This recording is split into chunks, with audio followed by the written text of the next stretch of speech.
And I'm sure that is something that is also important, especially to women, right? I mean, to Yeah. men, maybe they already have it.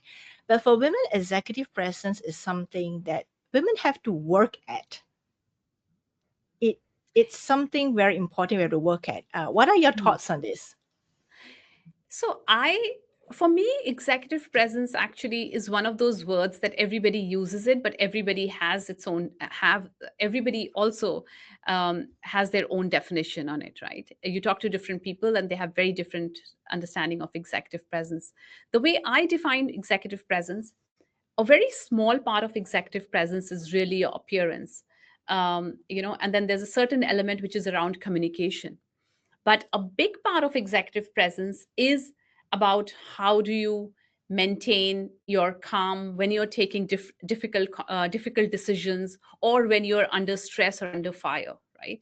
So it's basically, if I were to sum it up, executive presence is a lot about maintaining your demeanor. It's your presence, Maintaining and your cool, right? under yeah, keeping your cool, exactly. And not when things are all great. When things are all great, everybody is doing good, right?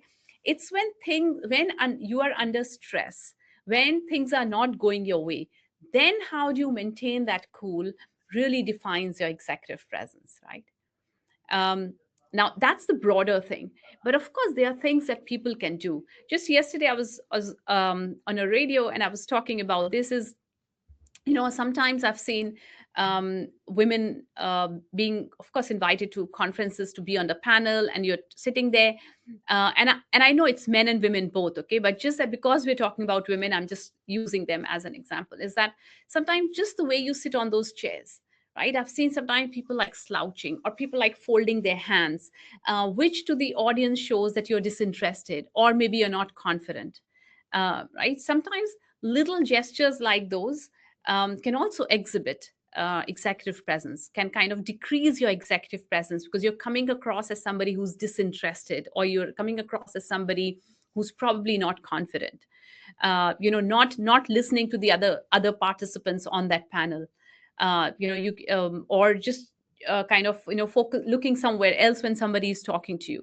Very small gestures, but they go a long way in people in making people form an opinion about you.